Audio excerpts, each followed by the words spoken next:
Welcome everyone to the Royal United Services Institute of Vancouver Island's continuing webinar series. My name is Scott Osborne and I'm the president of RUSI VI. Today's topic is human intelligence, or HUMINT, in Afghanistan. We're very fortunate in having Master Warrant Officer retired Neil Fletcher as our guest speaker today. Welcome, Neil. Neil served 36 years in the Canadian Armed Forces, during which he worked in military intelligence, including HUMINT. In addition to his talk today, Neil also has a second topic, which is very pertinent after recent events in the United States. Neil discusses the screening of military personnel concerning the allocation of high-level security clearances, such as top secret, special access. Neil's presentation is drawn from his book, a memoir of his time in the Canadian Army entitled Military Intelligence Operator.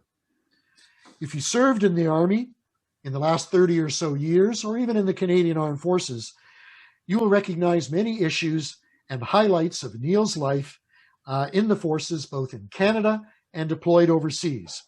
Now, what I liked about Neil's book and what drew me to it was that he is candid in his opinions about his time in the Canadian Armed Forces, and quite frankly, the book is well written.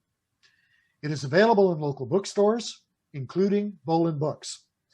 Now, before we start, some administrative details. Neil is going to talk for about 35 minutes, and then I will pose a series of general questions to help Neil provide further clarification to you, the audience, as to what HUMINT is and what it is not. Then we will take written questions from you, the audience. Please write your questions on the Zoom chat or Q&A features at the bottom of your screen. Please make them brief and to the point. I will get to as many of your questions as I can, but understand I may not be able to get to all of them depending on the time available. And speaking of time available, this webinar will end promptly, no later than 2:30 p.m. And of course, we are recording it and we'll post it to our website for your review later at your leisure, or for those people who are unable to attend or to tune in today. So Neil, if you're ready, the floor is yours. Great. Thanks, Scott, and good afternoon, everybody. First of all, just a little bit about background about my qualifications here, just to enhance a little bit add to what Scott had said. So the HUMINT portion of the briefing was derived from my personal observations and experience during training as a source handler in 1998. Followed by 2 deployments and a technical assistance visit with Joint Task Force Afghanistan between 2006 and 2010, and also was a member of the Canadian Forces HUMINT unit JTF-X between 2007 and 2011. For part 2, the security clearance vetting piece dealing with insider threats, that was derived from sort of the last 10-15 years of my career in which I was involved extensively with filling the role of unit security supervisor, both domestically and on organizations I belong to overseas, that culminating in 2015. Okay, so to kick off, military HUMINT. As a sort of the definition, it's a collection activity. It is the systematic and controlled exploitation of human sources by Canadian Forces personnel properly selected, trained, and employed in that role, and also the product that comes out of that activity. Essentially, it breaks down into 2 main categories: specialist HUMINT and generalist HUMINT.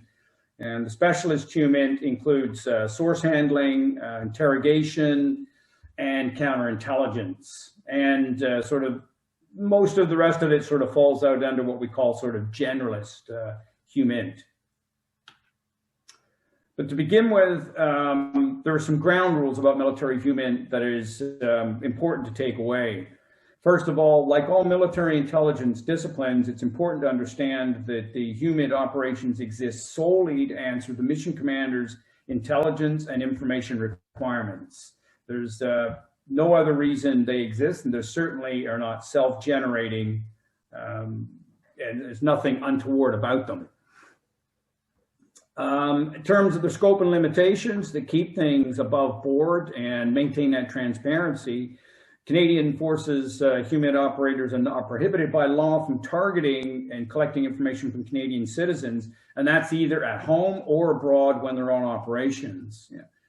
Finally, where and how those operations are conducted is subject to a continuous process of review, oversight, and approval, and I'll touch on how we went about that, how that's conducted shortly. So first of all, specialist HUMINT source handling.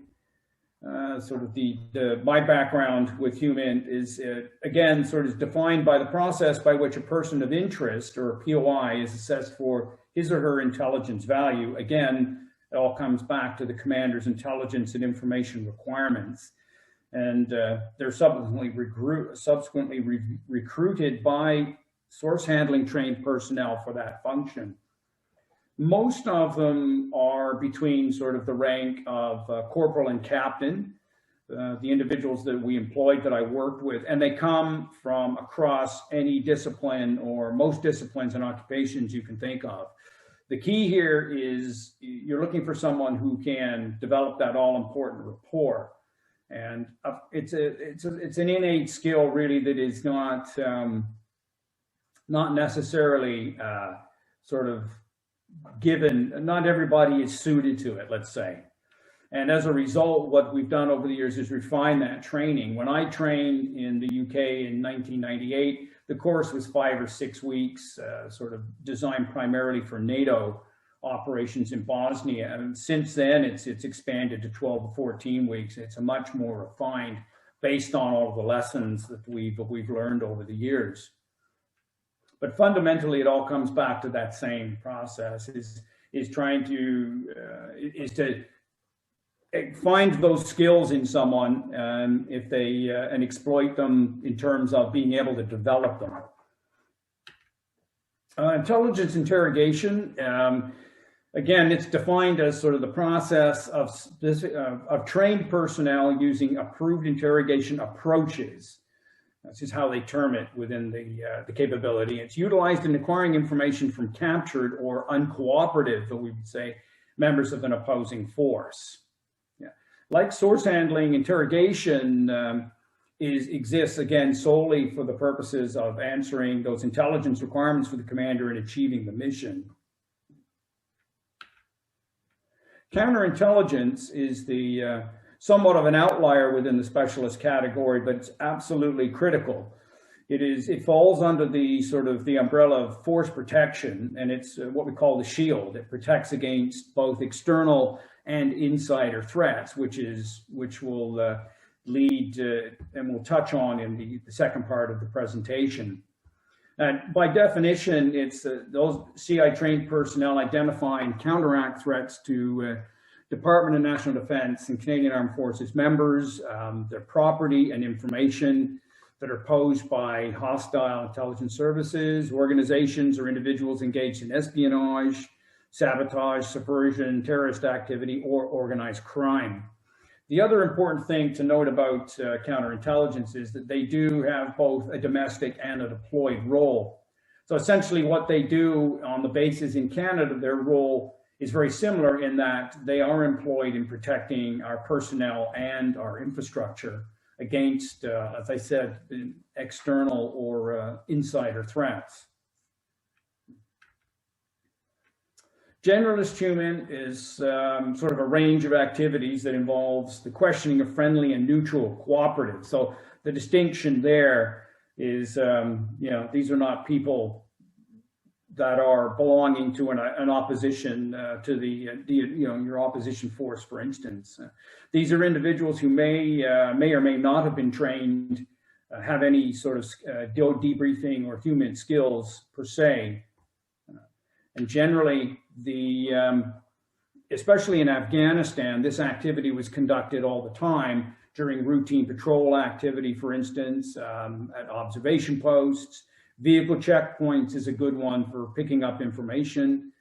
Military intelligence liaison officers, military observers, and also tactical questioning. Tactical questioning is unique in that it is, these are trained personnel, and we would have several or as many as we could down to the rifle companies, for instance, in the battle group.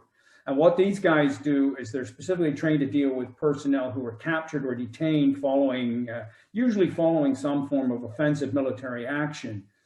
And what this is the preliminary screening, if you will, the stage 2 interrogation.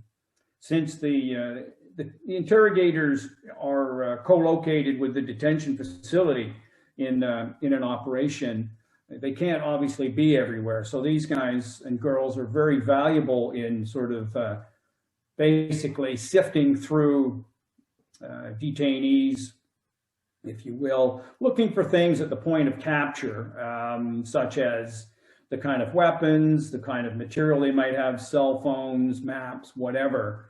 And this really marks the boundary between sort of generalist and specialist human activity. So how were we grouped and organized in Afghanistan? The J2X group, we basically reported directly to the task force commander and the commanding officer of the All Source Intelligence Center. There was myself, Master Warrant Officer, and the Major, the task force J2X. Now, for those not familiar with the nomenclature, the J2X, J2 is the sort of NATO nomenclature that denotes intelligence, and the X is denotes the HUMINT component. Now, subordinate to us, we had 3 teams. The mission support group is our source handling team. Field security group was our counterintelligence team, and the field collection group were our team of interrogators. Now, a bit more to understand where we fit in the scheme of things, to show how we shared and contributed over there. The All Source Intelligence Center, or the ASIC as we referred to it, was located adjacent to the task force headquarters at Kandahar Airfield. And it's essentially the focal point for coordination, collection, and production of intelligence in the theater of operations. It had its various subunits, included the command group, the all source cell, which is the ASC, which is our analysts, very important, electronic warfare troop, signals intelligence team. Now these are guys that have various feeds from national. They have reach back to Ottawa, and we also, of course, they had mobile electronic warfare teams in the field over there. Plus, we had resources from the NATO, our NATO allies, and so on as well. A deployed imagery support team are the imagery analysts, and these guys and girls were again doing all the imagery analysis. They were getting feeds from drones in theater, from aircraft, satellite imagery. We also had a geomatic support team there. These guys are mapping and charting specialists, could make a lot of custom maps, charts, that sort of thing that were very valuable. There's us, the J2X group. Something that was brand new in 2010 was the forensics laboratory. Now, this was a very valuable resource, especially when it came to such things as testing during preliminary work for interrogation and so on, because these guys were able to test individuals and equipment for residue from gunpowder, explosives, and that sort of thing. And also, like a police laboratory, they would do things like we could take captured cell phones in, and they could pull the SIM cards, and we could develop an interesting picture of who these individuals that were captured were talking to. We also had CSIS, the Canadian Security Intelligence Service, working in there with us, and these guys were great to work with, and we used to share information, trade craft with each other. RCMP, Liaison Officer, was another component we had in there as well. So it was a very capable group, and it's a proven concept, which I'm a big proponent of. Myself and the Major, essentially our role boiled down to tactical control and oversight of all HUMINT activities within the task force area of operations. That essentially broke down into advising the task force commander on all aspects of the operations, who we were talking to, where we were going, what we were doing, get his approval and oversight on certain things we may need, resources, and so on. We coordinated the in-theater management board. This was done on a monthly basis. And in addition to sort of talking to the task force commander sort of once a week, this was done on a monthly basis, the ITMB, and this was part of the strategic oversight I talked about, sort of the transparency, the checks and balances for conducting HUMINT ops when you're deployed. We maintained a theater source registry. We also provided direct support to the 3 teams. So whatever we needed, even technical, if we needed to, supplies, you name it, whatever was required, we would step in so that they could focus on operations. We also did liaison with their allied HUMINT organizations, sharing, reporting and stuff with not just NATO, but we would also sort of within the Five Eyes, we would deal with the US, the UK and so on. Guys that had their sort of their operations working within the Kandahar area and on the airfield in particular. We also maintained links with our higher CAF HUMINT staffs at National Defense Headquarters.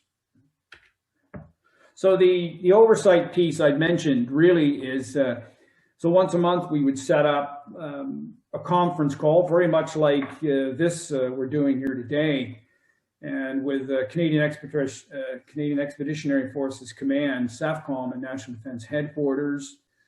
And we would usually involve the any of the players that needed to be there for that. The task force commander, if he was available, the commanding officer for the ASIC would often attend if required. And so this was really key to the sort of the oversight, how we operated over there, just to keep everything on the keep everything above board. And we would go through everything, sources added, sources that we'd, how operations were running, how things were working, best practices. We could also, if we, all kinds of recommendations could feed back to SAFCOM. So it was a continual process and it was very effective. So. Now back to reason, sort of the reason we were there, like all intelligence disciplines, was our reporting. So how we collected, reported, and then the dissemination. So first of all of the reporting that we did went to the analysts and within the ASIC in the all-source cell, and so that it could be fused with other data.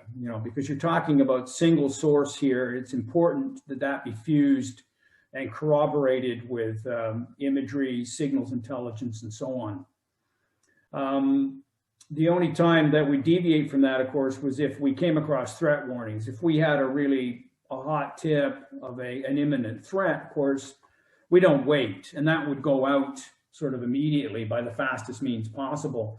Now, by 2010, that we were using what we called the MERC chat, which is basically very much like a social media platform in a way that in the field, and you sort of had a live feed of traffic coming in from all of the units within the operating area. So we could plug in and add reporting in that way. And we were watching units conduct operations unfold live. So it's a really far more efficient than it used to be, even for my first tour. Okay, so how we operated, what did we find in terms of advantages in Afghanistan? Well, right off the top, you're working a counterinsurgency operation, so you can provide enemy intentions, which was very valuable because you're dealing with that one-on-one with an individual. They're not manpower intensive. Compared to infrastructure for signals intelligence and the manpower required for other intelligence disciplines, also other units and formations working in theater. We just, you really relatively, it's a handful of people that are trained, and you're going to accomplish a great deal with that. It's not technology driven. By that I mean simply, you can sit down with your source and take notes, and as long as you have a way of distributing that information, it's not really linked to any sort of an infrastructure that obviously signals intelligence or imagery intelligence by comparison would be. And as a result, it's quite cheap to operate and cost effective. Minimal infrastructure. We had debriefing areas that were secure, and we had them on Kandahar Airfield. We had sort of our own infrastructure that was established there. We had a footprint at Forward Operating Base Graceland on the northern outskirts of Kandahar City on the notorious Highway 1. And we also had an infrastructure in the Provincial Reconstruction Team in downtown Kandahar City. So we could operate between, depending on where your sources were located, how you were going to conduct the operation, you could operate between those facilities to debrief your source, bring your source in, and so on. We weren't necessarily restricted by day-night issues or light conditions, weather, not in the way that, say, again, signals and imagery intelligence were. It can provide detail on intangibles, and this is very important. Again, it comes back to the fact that you're dealing with a live human being. So you're getting information about feelings of the population, morale of the force, the enemy force out there, the politics. You're getting on a variety of subjects, which is very hard to obtain through other means. The sources, and of course, sources can be given specific tasks because they were selected based on the kind of access they had, the information they might be able to offer. It was, you can turn around and just, you can task them as well. And for what we could offer, I mean, things like small amounts of money, we could offer perhaps even set up medical care, help the source's family, even just buying a meal for some of them. There's various ways you can, you can enhance that capability. And as a result, you would also be able to get immediate clarification of information. So during your debriefing, your time with your source, I mean, you've got that one-on-one again. So it's absolutely ideal. So you lack context, obviously, with something like signals intelligence to some degree, but that you've got that immediate sort of clarification that you can gain when you're talking to a source face to face. And it really was ideally suited to the operating environment because with the intensity of operations, the way the task force operated in around Kandahar province and within sort of regional command south of NATO, our NATO higher headquarters that belong to sort of the overall international security assistance force mission in Afghanistan. It was very, very ideally suited to human intelligence operations over there. And it was a really good, a very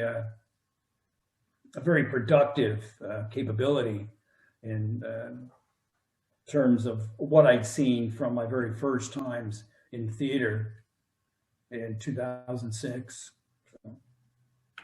Now, of course, the flip side of that is what would disadvantage is availability. Well, when they first moved the teams down from Kabul, when the mission changed at the end of 2005, of course, you're coming into an area cold. Now, it takes a long time to seek sources, cultivate, and develop really good sources that are producing for you. You're dealing with the flip side of people that you can bounce ideas off is the fact that people can be unreliable. You've got, how about individuals with their own agenda? Something you've always got to be on the lookout for is why is somebody talking to you? Is it because for the small amount of money you can give them, the meal, or is it, you always have to be aware of the fact that the adversary is looking to do the same thing that you are. And as I sort of touched on there briefly, collection opportunities diminish. Yes, obviously when the battle group was conducting ops and they were, as the intensity of those operations increase, obviously your freedom of movement is reduced. So when you think of this in terms of sort of a World War II scenario, a high intensity war, human starts to really take on a different color at that point because you're very limited in what you can actually do and where you can operate. Language is a big thing, of course, over there. were talking through translators. What we employed were what we called language cultural advisors, and they're Canadian citizens who were from Afghanistan originally, spoke Dari and Pashto, and they had been vetted and given a secret security clearance. So you weren't using locals, because that obviously adds another dimension to a problem. In this case, but this is an art. This is not anybody who's used a translator in the past. This is adding a complication to something that is already can be tricky enough. You're navigating how you're operating with your sources. So this adds another layer. And of course, we have to be honest about the fact that our own source handlers' abilities, because no matter how well you train for an operation, simulating sort of conditions in Afghanistan or as you would in any other sort of conflict is very difficult to do sort of in Canada. Once you get on the ground, you're inevitably going to find people that can't cut the mustard for one reason or another. So sort of that boils down many ways to the lessons learned really is a single source. HUMINT must be fused. Again, you'll find sources that are producing reliably. Some of your operators might tend to get a little, there's a rapport to being developed there, which is essential. So you might find sources that are, your operators that are reluctant to let a source go because they've spent all this time. But it's still single source. And if their information becomes suspect, they have to be cut away and you have to start again. I mean, there's no, again, that's crucial to this operation. If you can't compartmentalize those aspects of your, human interrelations, then you may not make a good source handler. And that goes with interrogator as well. And I mean, this is not something that everybody's cut out to do. I mean, the kind of techniques the police have always used these kind of techniques. Anybody work with law enforcement. But again, as the police will tell you as well, not everybody's cut out to be a debriefer or somebody, somebody who's good at questioning and getting to the truth. Yeah, HUMINT ops are definitely not quickly or easily redirected when the intelligence requirements change. So if your mission changes and we started operating in a different area, you may have spent weeks or months cultivating those sources, but they're no longer of any use to you. So it puts you behind the 8 ball again. They're definitely more suited to the medium and long-term intelligence collection efforts, and which ties into the fact that really HUMINT very rarely ever provides sort of real-time intelligence the way you can with a drone sort of hovering over an area of interest and that sort of thing. It's just very, it doesn't play out like that. So we would try to tailor, although we're all trying to answer those important intelligence requirements to achieve the mission, you sort of have to look at it, you're playing the long game with HUMINT. And absolutely, you cannot win the war with HUMINT alone. And that really is what it boils down to. And that's the strength of the ASIC concept, and having all of those collectors feed into that one place with a group of analysts there that can fuse this information and, corroborate or deny.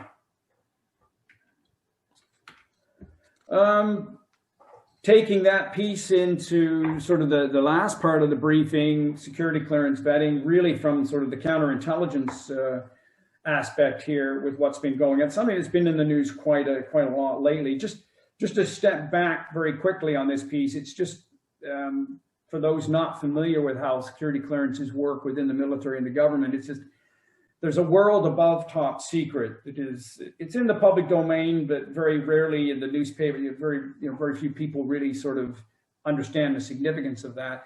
Canada, especially in the military, we call it top secret special access, SA for short.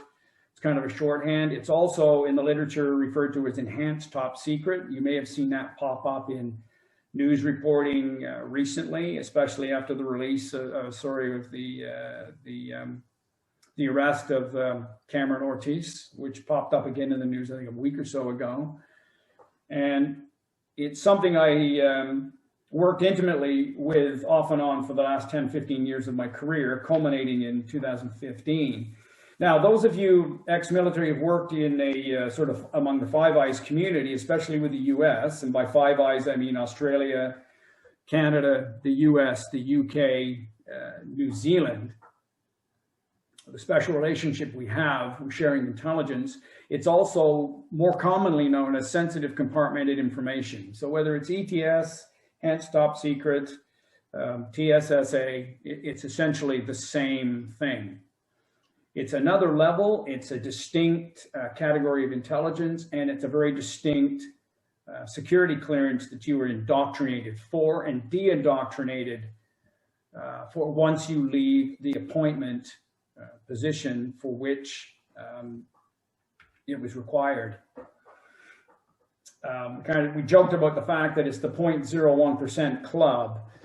There's very few people, a handful of people in the country that actually hold these security clearances. And as I said, top secret alone is not that uncommon in the upper echelons of the military or the government, but it's the special access caveat that keeps the sort of the numbers in check, if you will. It operates on a strict need-to-know basis, as does, you know, all protected or classified information. And as I said, it's when you leave the position for which this was required, these clearances, you are de-indoctrinated and you lose the access and you lose the clearance. Okay, just to put things in quickly in perspective,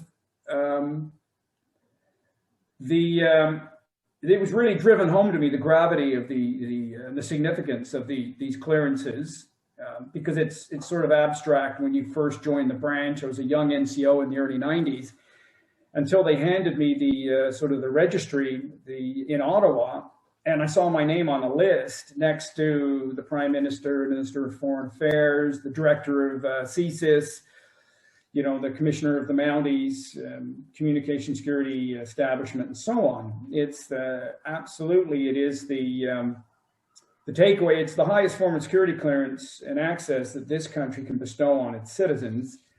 And that stuck with me. The fact, you know, I'm a relative nobody, grew up in the suburbs of Toronto as a young NCO, to suddenly find yourself on a list with some, you know, the highest political, military, and law enforcement leaders in the country.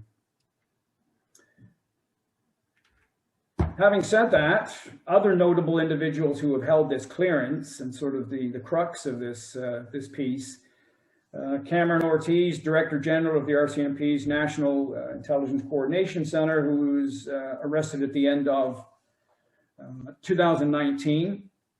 And this court is, to be fair, it's obviously still in the courts. He's the second person ever charged under the Security of Information Act after Jeffrey Delisle, who many of you will remember from the intelligence officer who was arrested in 2012 after selling secrets to the Russians for almost 5 years, virtually with impunity, and was finally sentenced to 20 years in jail in 2013 for his crimes. Other notable figures, notorious, Colonel Russell Williams. This all blew up while I was in theater on my last tour, actually. The commander of 8 Wing, who was charged with 2 counts of first-degree murder, forcible confinement, sexual assault, and so on. I think many of us from the news, you know, have not forgotten this particular individual who will never leave confines of the jail. And ironically, to some degree, was the task force commander while I was there at the time. Now, I don't mean to associate General Daniel Menard with sort of the crimes perpetrated by these other individuals. It's just to illustrate the fact that some very senior people across the board have these clearances. Now, Williams, as commander of 8 Wing Trenton, he was the de facto commander of Canada's sort of strategic air and tactical airlift fleet. So it's perfectly understandable that a position this individual was in would require those clearances, you know, like all of our, you know, senior government officials and military leaders, to make informed decisions. I don't think anybody's going to dispute that.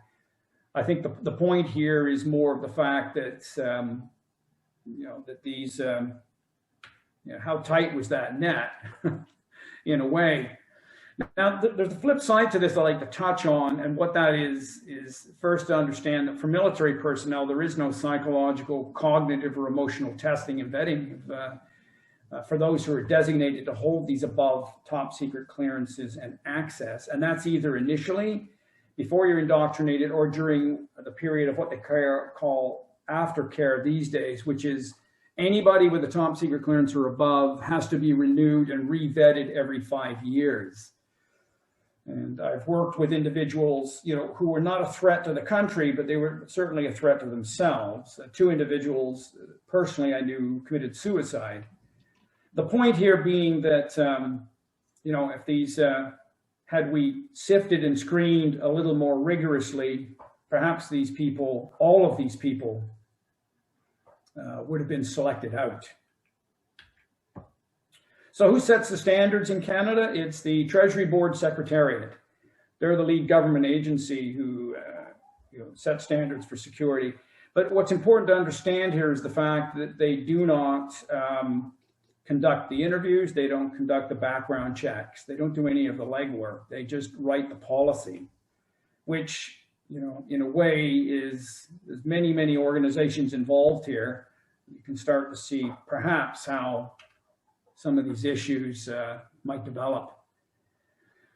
So looking at the, so what are some of the problems, from my perspective, working in this environment? Sort of an assumption that, I won't call it lackadaisical, but there was very much sort of an assumption that people that are long serving, whether they've held clearances for a long time or looking to be upgraded, will always do the right thing. Now, and I think most of us agree that, sure, 95 to 95% of it, that in fact is valid. However, based on the evidence, another problem which sort of plays into that, perhaps a little bit of institutional indifference. In the case of Delisle, his security clearance had technically expired in 2011, and yet he continued to spy until his arrest in 2012. Myself, I've personally dealt with files, one individual in particular who was undergoing his 5-year update for his TSSA clearance for 4 years when he came to the unit. In other words, because it works on a 5-year cycle, this individual had not been vetted, had not been interviewed in any way for 9 years. When this individual left the unit, it was his intention to retire. So it's very likely he retired with 10, perhaps 12 years and never had never been looked at again.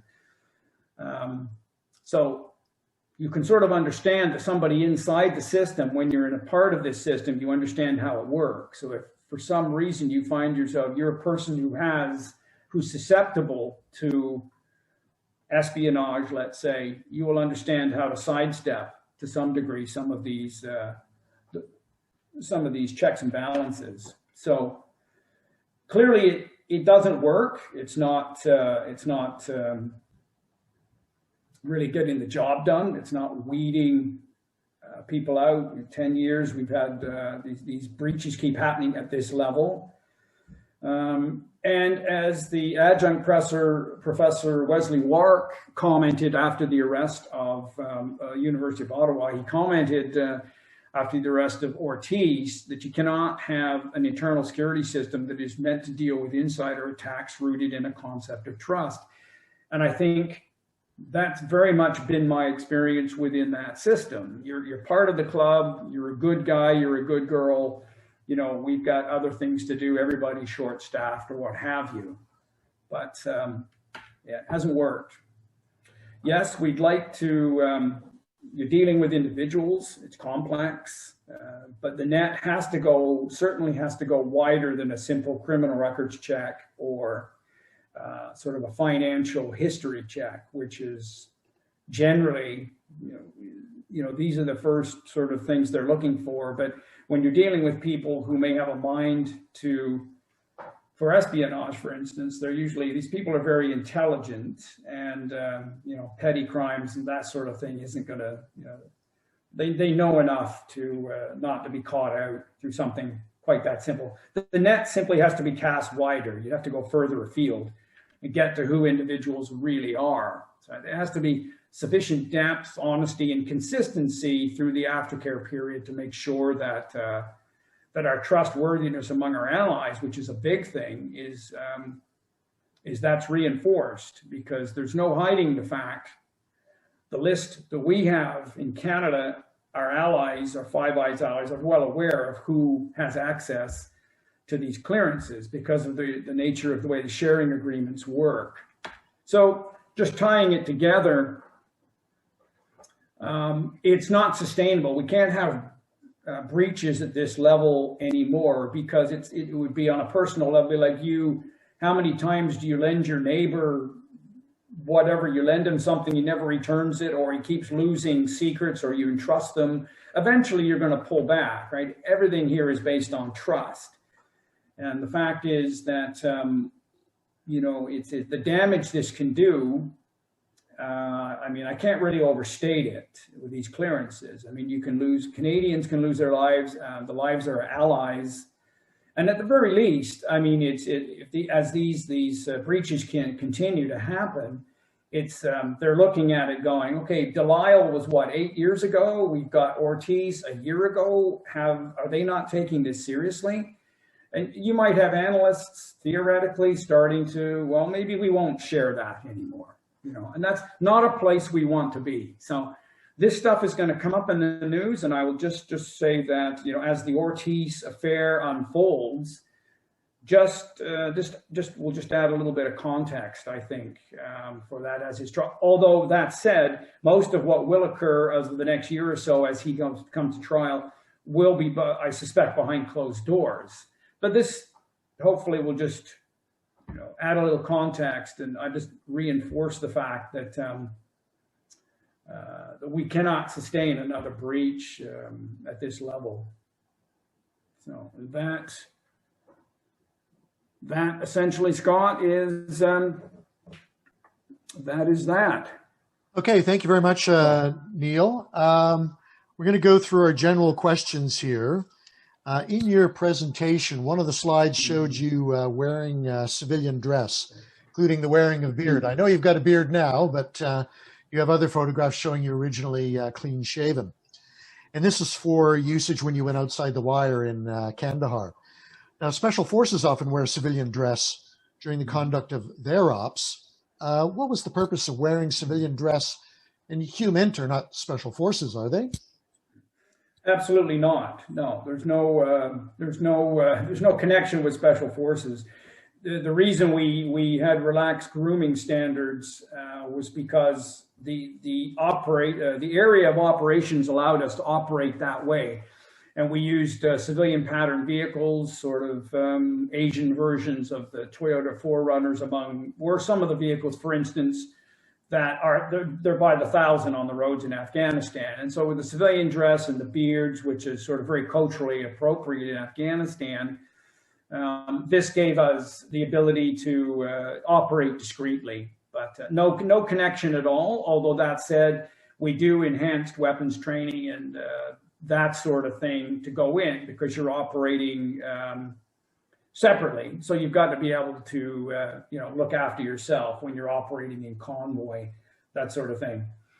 But no connection, no. And that was something that we did need to reinforce a few times with some of the operators who like to think that the fact that now that they could grow their hair, they weren't operating in uniform, that they were in fact something, we were unconventional, and pretty much leave it at that. And it's worth mentioning too, that in an operation where you would simply use uniform and blend in with the troops in another operating environment. So it's whatever suits the environment. Okay, when I was deployed in Afghanistan, I used to read the weekly PSYOPs reports. I found them very useful and informative. PSYOPs were often gathering information from local human sources, just like HUMINT. What is the difference between PSYOPs and HUMINT? And do PSYOPs contribute intelligence to the All Source Intelligence Center or the ASIC? the individuals that I met within PSYOPs, essentially PSYOPs is about influencing the environment. It's not a sort of a collection capability per se, not in the way HUMINT is drawing information to answer the commander's intelligence requirements.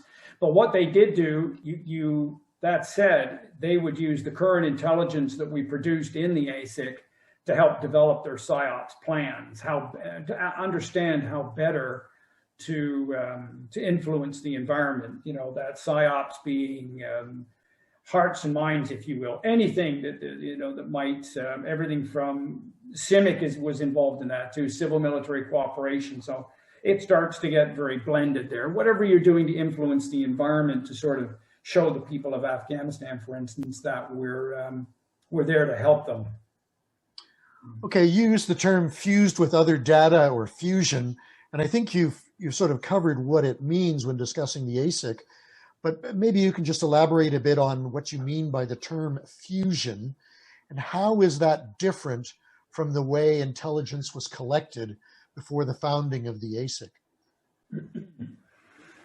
Yeah, fusion, the way we understand it now, our analysts, many of you, not all of whom are military, we employed civilian analysts. I mean, the actual function of analyzing data, so is simply to pull everything possible, all data you can get your hands on to produce your product. So for corroboration purposes, so on, you can't sort of really act on single source information. It's, there's always been something that approximated fusion. It's not so much a new concept, but the ASIC concept has only been around for maybe 20 years or so, I suppose, where literally everybody is feeding in and sharing, doing true fusion. It's a concept that's been around a long time.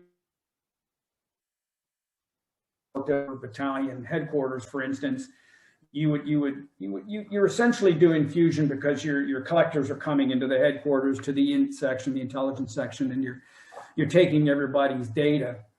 But it was formalized by the time we got to Afghanistan, which is really good, because prior to the early part of my career, yes, fusion was not an unknown concept, but it was my experience that many of the during the Cold War, intelligence was very stovepiped. Signals intelligence, imagery intelligence, a lot of people were very reluctant to share what they had, even within our own community. And thankfully, I saw fusion in all its glory, functioning openly, nobody being protectionist when I got there in 2006. So to me, that's, it's a great benefit. Yeah, I first came across the ASIC at RV-85 in 1985 in Wainwright. I think that was one of the first deployments of the ASIC, or the first trials or whatever.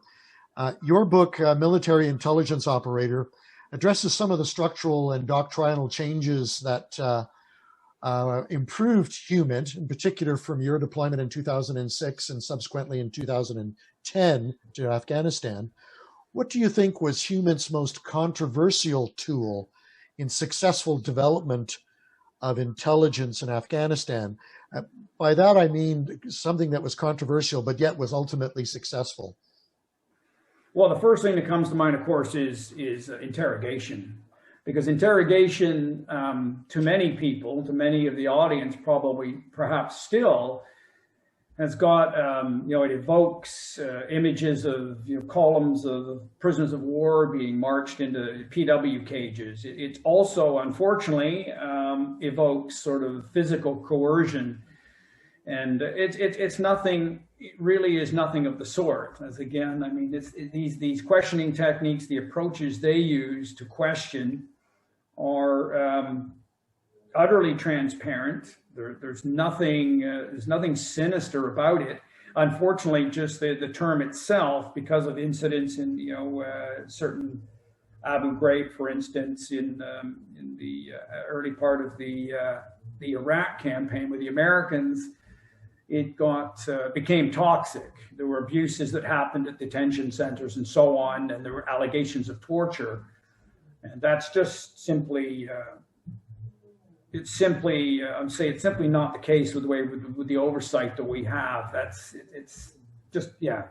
So it needs, in a way, interrogation needed to be rehabilitated. It's got dark connotations for many people, and I think that was very controversial. In fact, while I was in the branch, the last time, 1992 was about the last time we ran an interrogator course.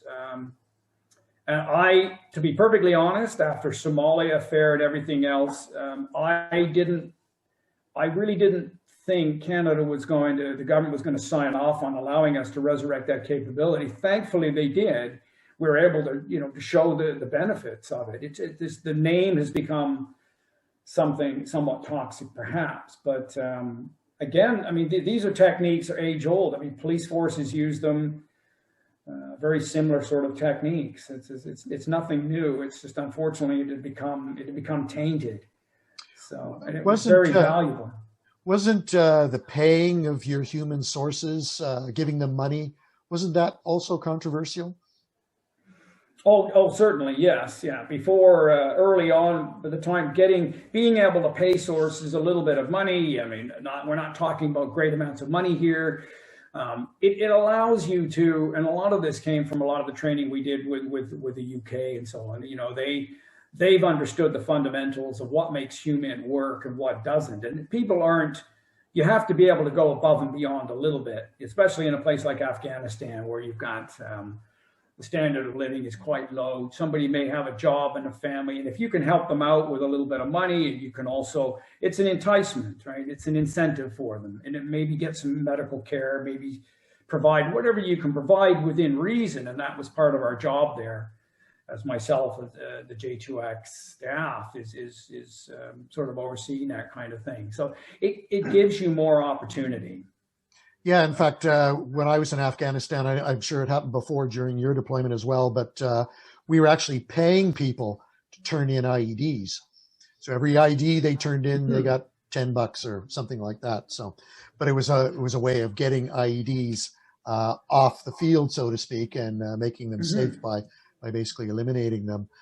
You mentioned the importance, and I think you've got into it, but I'll just give you an opportunity to maybe expand if you wish. You mentioned the importance and high skill level of interrogators in the collection of HUMINT, and you mentioned, unfortunately, the U.S. interrogators have gotten a bad reputation from the Abu Ghraib affair, specifically in Iraq. And can you just expand a little bit on how are Canadian interrogators different from, say, the way the interrogation is practiced in the United States?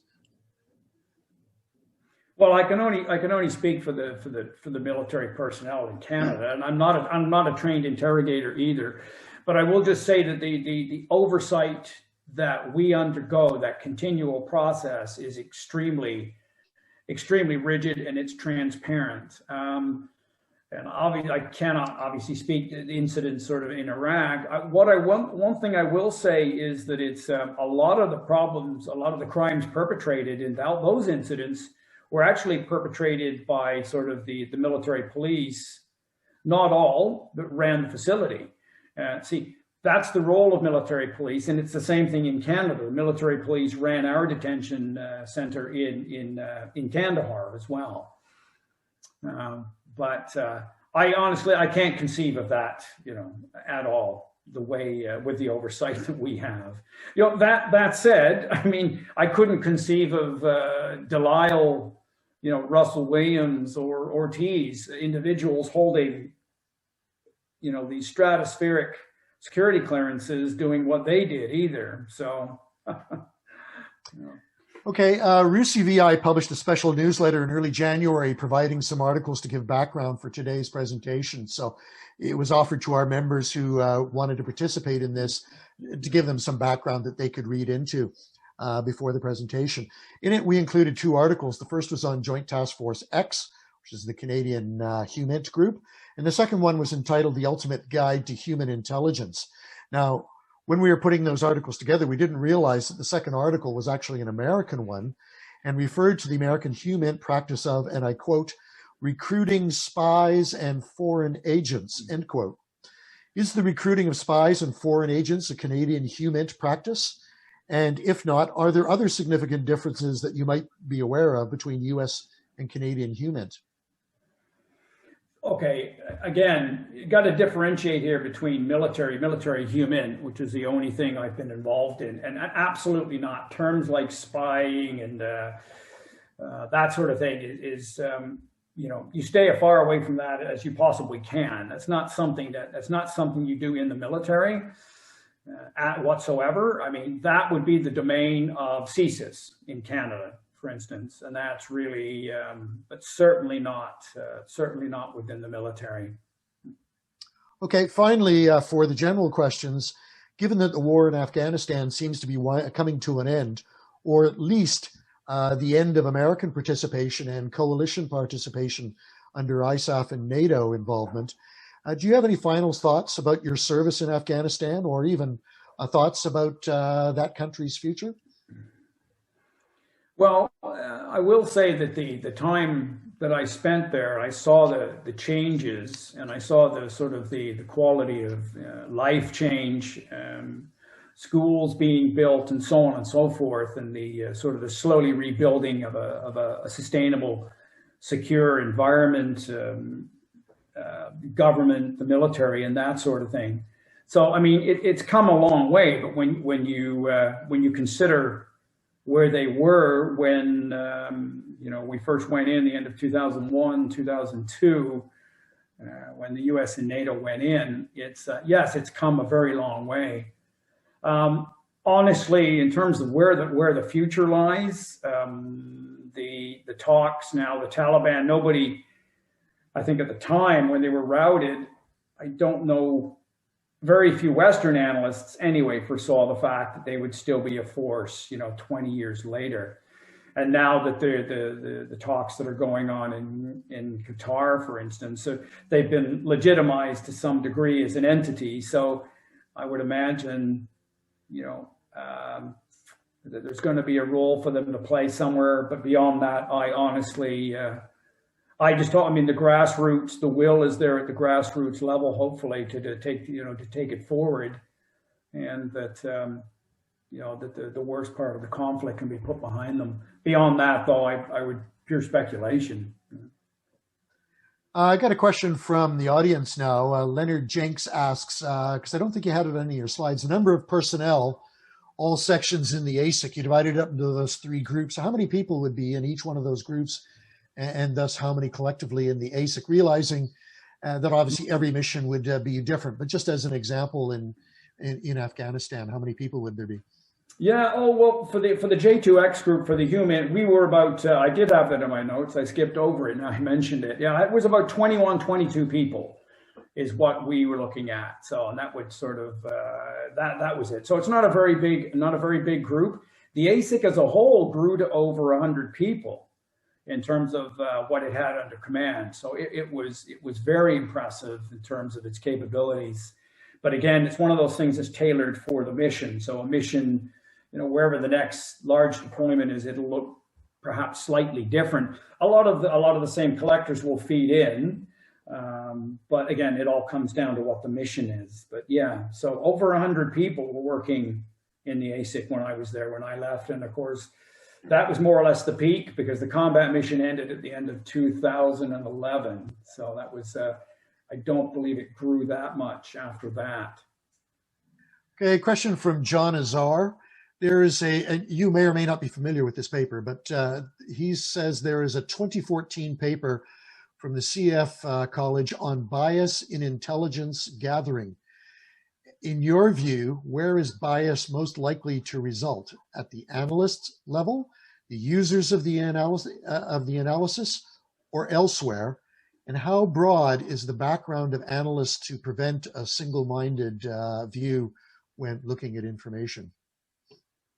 Well, yeah, everybody has bias. I mean, if I couch it that way, I mean, everybody has their own bias, and we do our best, of course, in training to try and drive the fact home that you can't become sort of enamored with your source. Let's say, as an example, which I touched on briefly. I mean, you would have one of our handlers might have been cultivating a source for some time and developed that all-important rapport, and were very reluctant when the mission changed to cut them loose. And they were very favorable of what the information was getting from their source, for instance. So this is a constant battle with everything and everybody. And with the analysts we bring in, they're well qualified, educated civilians and or military personnel. And we, at the end of the day, can you ever weed bias out? It's, having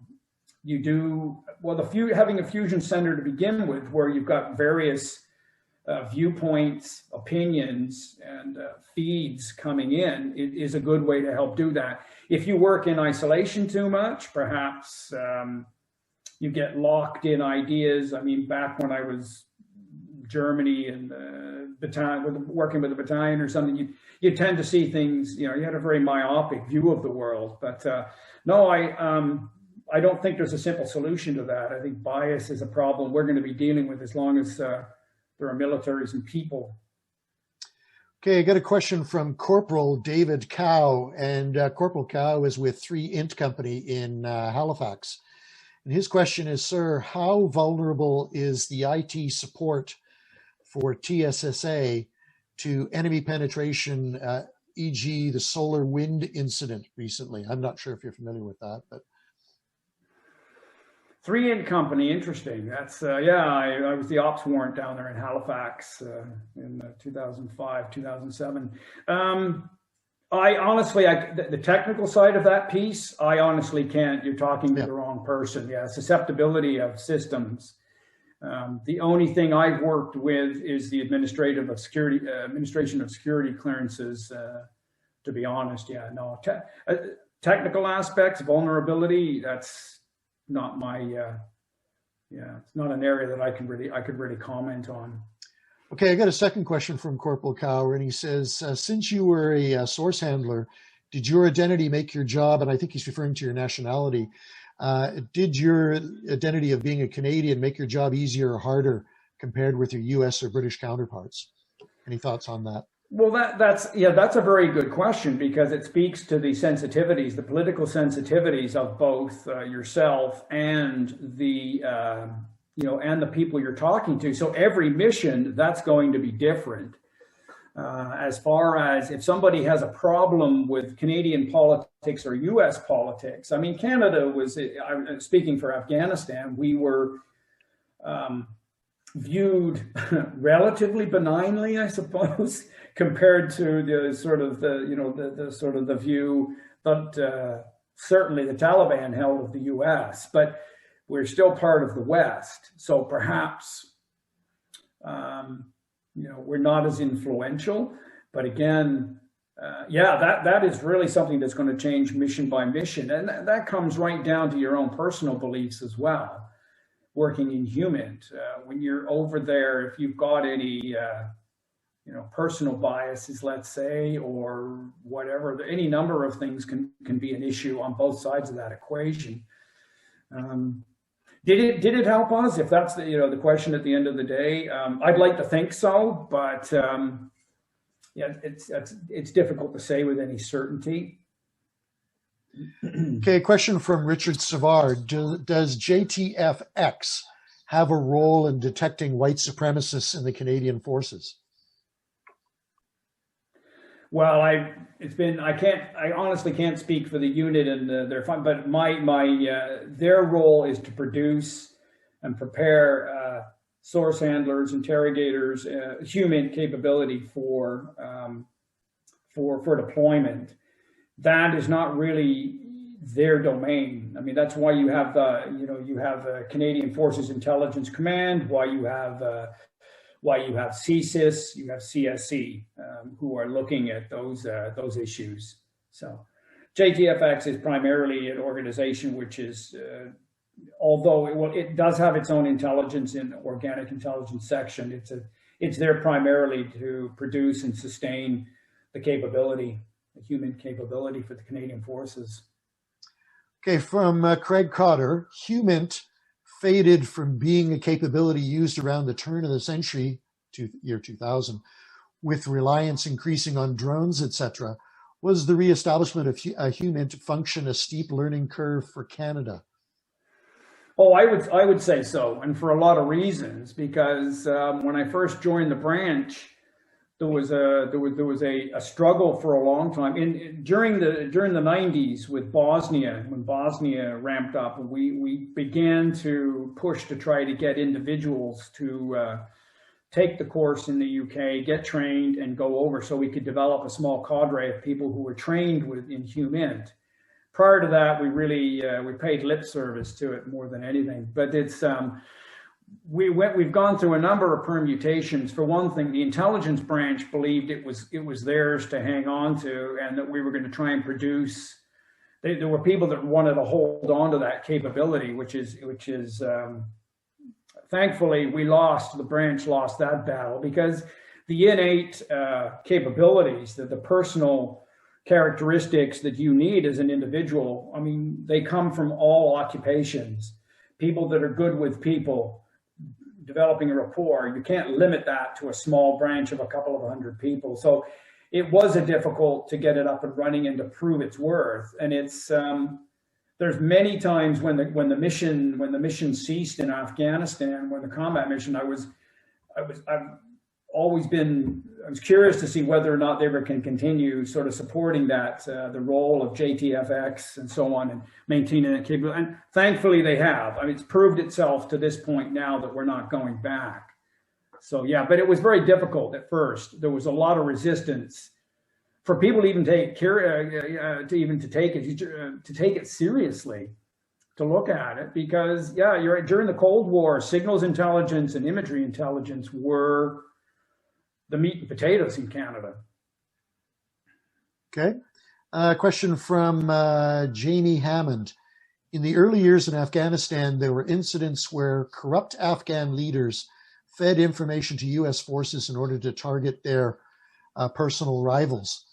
Was this a challenge by the time you were deployed in Afghanistan, or hard to say? Jamie Hammond, if it's the one I'm thinking of, was my intelligence officer when I was a Patricia in Germany. How you doing, Jamie? Can you rephrase the question? Yeah, I haven't seen you for years. In the early years in Afghanistan, I'll just read it again, but in the early years in Afghanistan, there were incidents where corrupt Afghan leaders fed information to U.S. forces in order to target their personal rivals, as opposed to, you know, we're the Taliban and we're targeting our rivals in the government. No, personal rivals. Was this a challenge by the time what he's got here is J2X was established? Mm-hmm.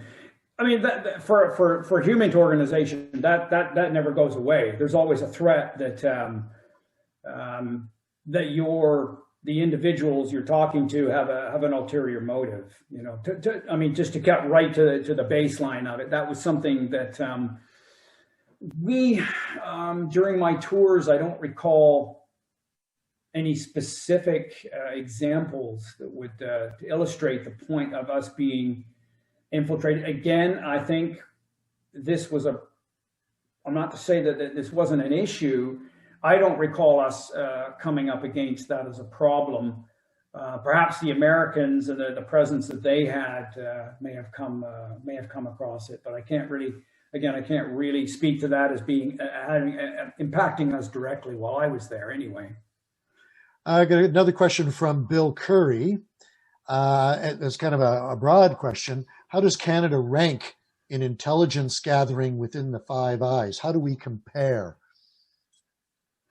Ooh, yeah, that's that's difficult to say. I mean, it's certainly an active contributor. I don't really know how I'd quantify that. Obviously, the biggest within the Five Eyes are the UK and the United States. And the United States by far, when you look at their capabilities, signals intelligence, imagery intelligence, satellite networks, the size of their air force, and so on and so forth.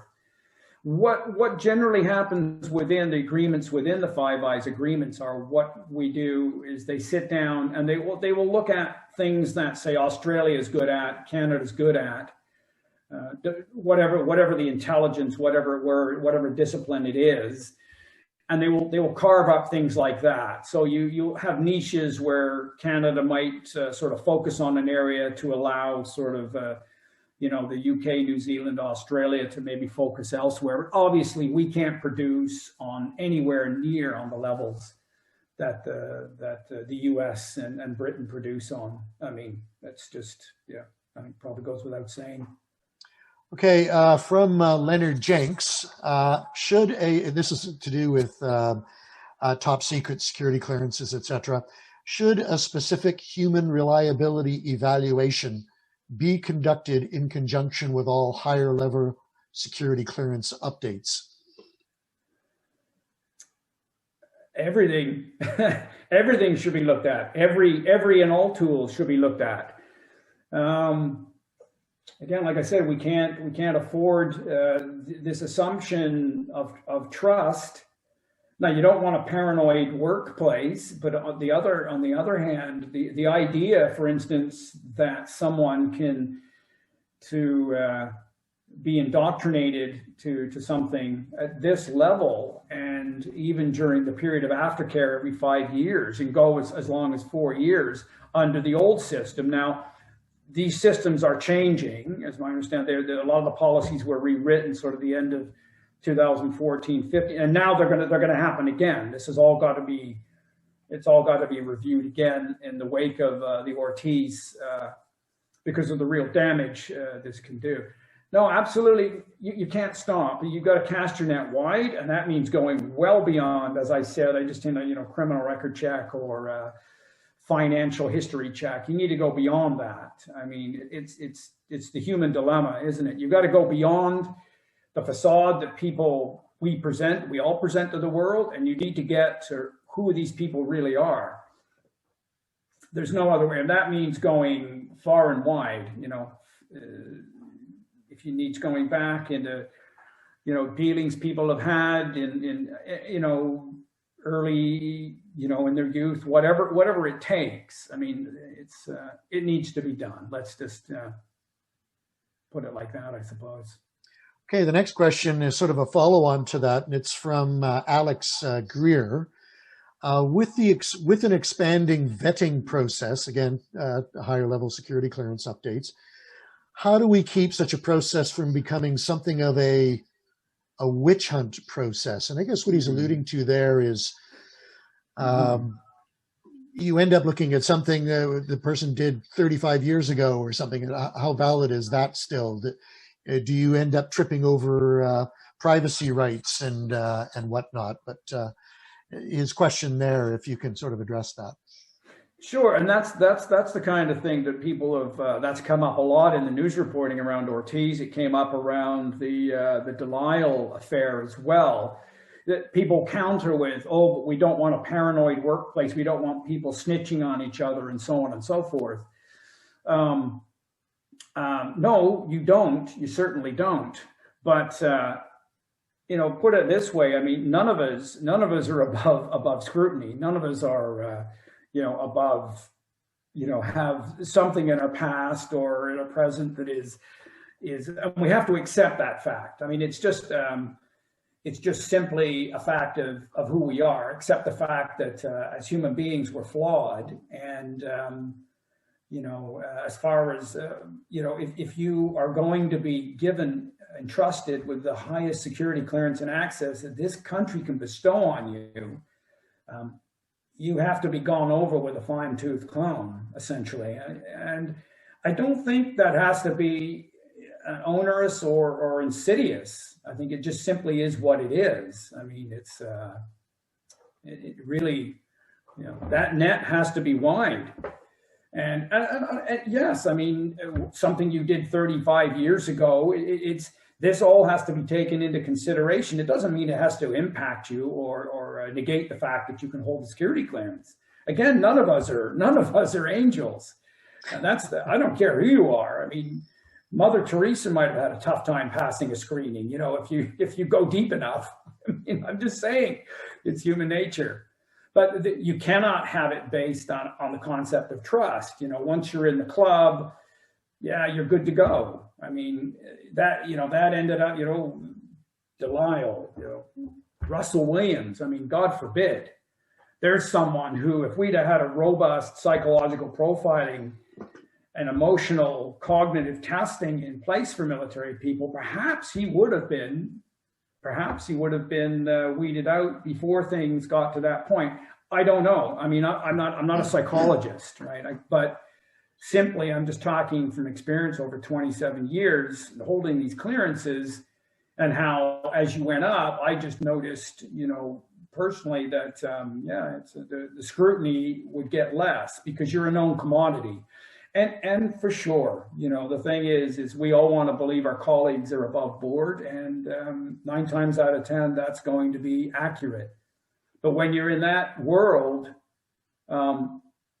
it's a different dynamic. We can't afford to have any more of these breaches at that level. It's too damaging. It can cost lives, and we could have allies surreptitiously sort of withholding intelligence. We don't want to go there. We got to take this seriously. That's all. It's just something to bear in mind as Ortiz, as his trial unfolds, that sort of thing. Why people, there's always somebody that can take that the opposite view and say, well, it's he had whatever it was that drove him to do what he did, but it has to stop.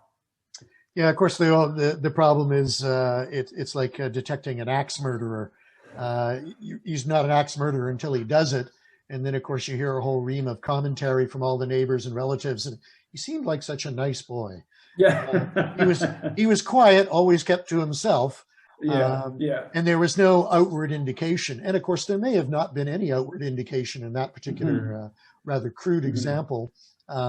Until the person actually snaps because of whatever's been building up, and then becomes an axe murderer, to use that example. Right. I would just add to that too, though, but if we abided by our own rules, even the vetting every 5 years, if we had expanded that out, that might have been enough of a deterrent. If people knew we were rigidly going to, hold to those rules. I mean, 4 years was the extreme. The person I dealt with had been undergoing this update for 4, which meant he hadn't been vetted for 9 years. But to see 1 or 2 years was not uncommon either. I mean, there was parts of my career where I'd been for operational reasons. There's times where you had not been, you had not been vetted.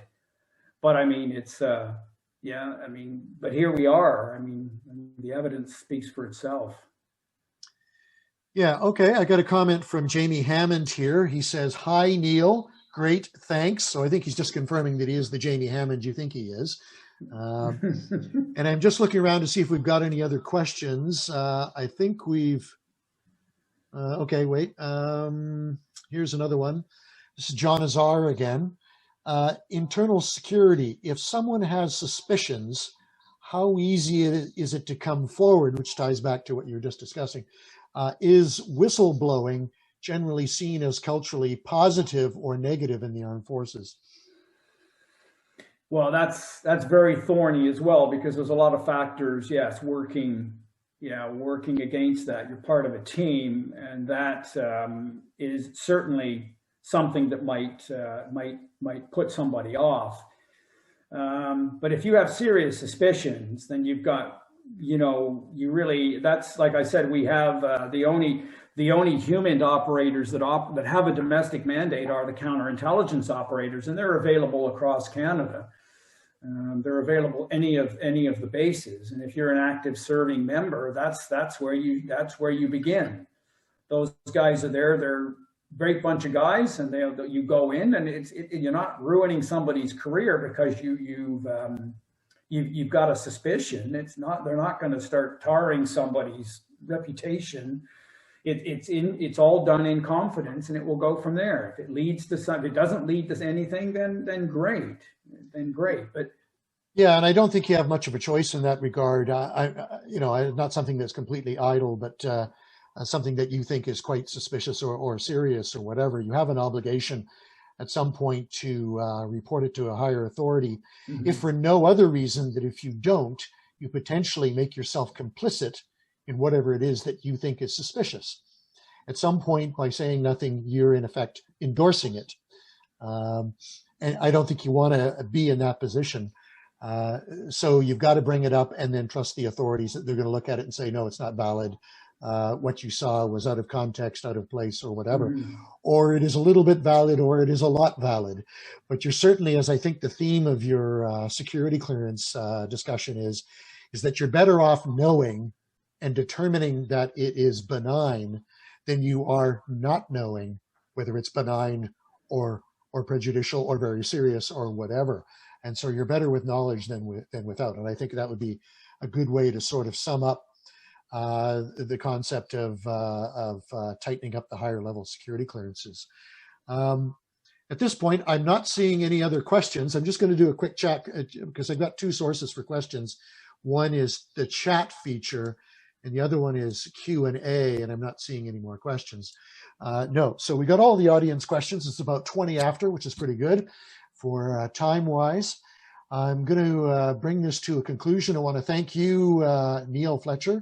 Thank you very much for spending your time with us and being so open and talking about HUMINT deployment in Afghanistan, as well as your valid concerns over top secret special access type higher security clearances and the importance of following the vetting procedure and actually doing them and not letting them become stale, as you indicated, up to 9 years in one example. And I want to wish you the best of success on your book, Military Intelligence Operator. So again, thank you for everyone participated. I hope you found it interesting.